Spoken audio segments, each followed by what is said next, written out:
আশ্চর্য, একটা পেপারও কারো কোনো লাশের ছবি তো দেখছি না।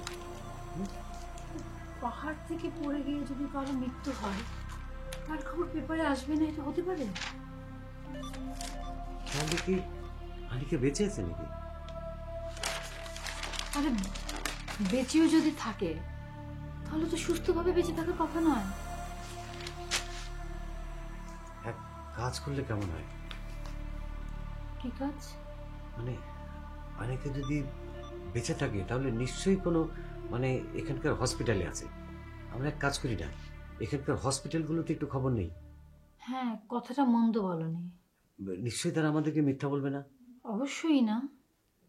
তাহলে কাজ করো, চলো এখনই বেরিয়ে পড়ি।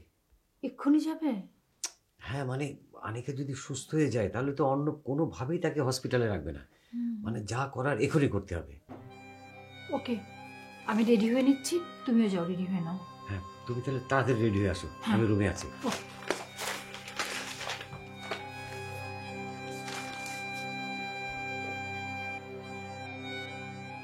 অর্ণব সাহেবকে দেখছি না। স্যার ইম্পর্টেন্ট একটা কাজে বাইরে গেছেন। ও কোথায় গেছে, কখন ফিরবে কিছু জানিয়ে গিয়েছে? জি না।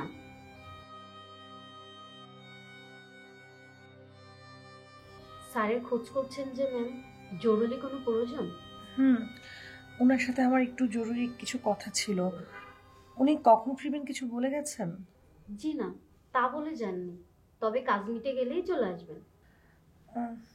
আমার খুব ঘুম পাচ্ছে, আমি এখন একটু ঘুমাবো। অর্ণব সাহেব আসলেই আমাকে ডেকে দিতে পারবেন? অবশ্যই ডেকে দেবো ম্যাম। Thank you.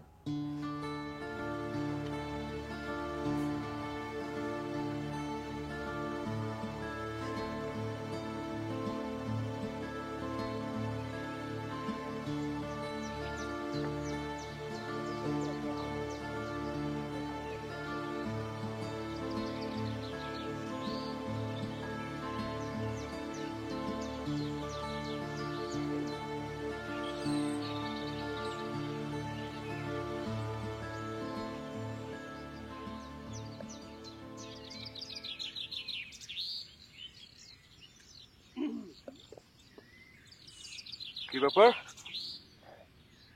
আজকে খুব মন খারাপ মনে হচ্ছে? এত গম্ভীর চুপচাপ বসে আছেন। আর ওকে, কোনো সমস্যা?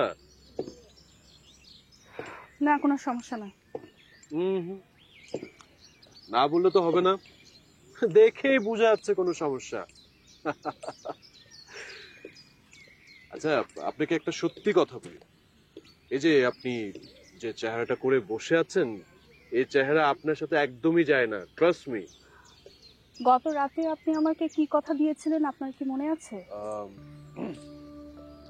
হ্যাঁ, মনে আছে। মানে আমি বলেছিলাম যে আপনাকে আমার সঙ্গে করে নিয়ে যাব, আর যদি যেতে না পারি এটাও বলেছিলাম যে আমি আপনাকে ফোন করে জানিয়ে দিব। বাট আপনার কি মনে হয় আপনি কি আপনার কথা রেখেছেন? সরি। আপনার কাছে আমার এবং আমার কথার তো কোনো মূল্যই নেই। জি। হাত ছাড়ুন। যদি না ছাড়ি? হাত ধরার মতো একটা অধিকার লাগে। রিয়েলি? আপনি বলতে চাচ্ছেন আপনার হাত ধরার অধিকার আমার নেই, এরকম কিছু? না, নেই। আমি যদি বলি আছে? সেটা আমার জানা নেই।